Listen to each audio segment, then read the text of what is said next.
Hello there, reason people, PoohBear here and welcome to my channel. And today we're going to be looking at getting CV into a player stack, which is very straightforward to do. But one of the issues that some people come across, and it's quite a common one, is with CV we have one bit of gate data, and with that note we can actually change it on the fly. So we can actually do effectively like pitch bending, and we can do all kinds of things with that particular note. But when we push it into the player world, which is effectively the Midi world, you then become fixed. So we have a gate on, the note is now on. We can't do anything with that note. Yes, we could apply a bend to it, a pitch bend or something to it, but we can't actually do anything else with that note. The note's actually on. We need a gate off for it to turn off.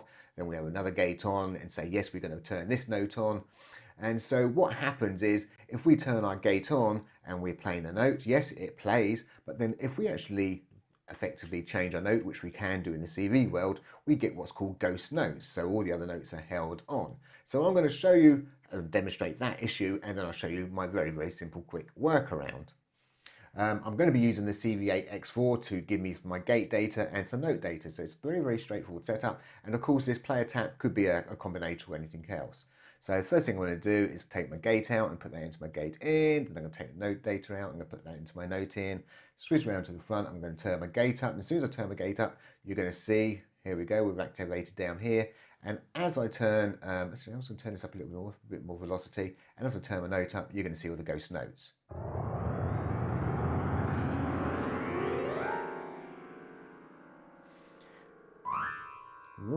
And depending on the instrument, this could sound really horrible. Obviously, this hasn't got a long sustain on it, so if you've got something with a long sustain on it, you'll be hearing until you run out of actual voices.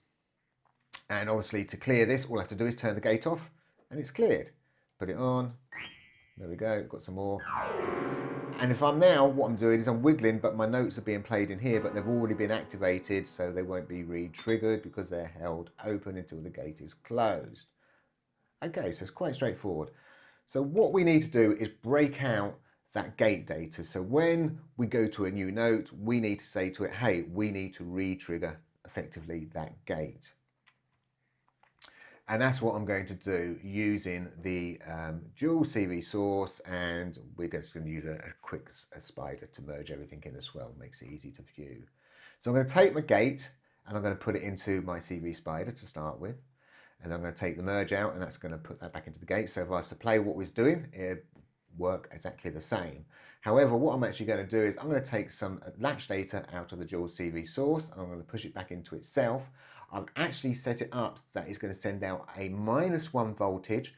So if this is a high gate, i.e. it should be a 1 volt, and I'm pushing in -1, we're going to get a 0, which means we can actually close the gate off.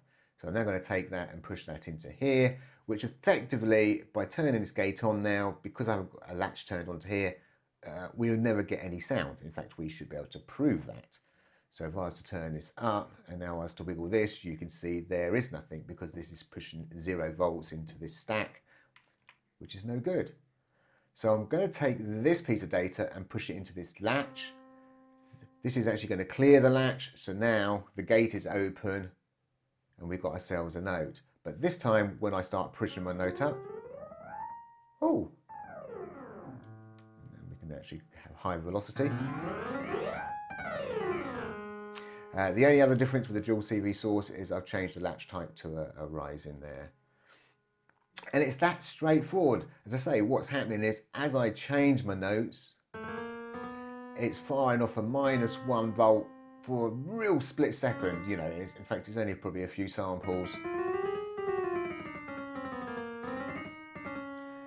which is allowing us to drop it down. Now, the great advantage of this kind of solution over, because I do use other solutions as well, but the reason I like this solution so much is it doesn't matter how long my gate length is going to be between notes. So I could obviously wait a long time and then decide to change my note, and it's just going to re-trigger it, or I could be short and it'll re-trigger it. So that's the nice thing about it. And obviously if I turn this gate off, then there's going to be, whoops, I could turn it off, there's going to be no notes whatsoever to play, because that's correct. We've got to have a bit of gate data. So if this was activating like a normal gate, opening and closing as well, that's perfectly okay. But in this particular case, it means I could hold this gate open. I could have this signal going off to another player stack, maybe with some chords in it. So I'm holding my chords, and over here I can do my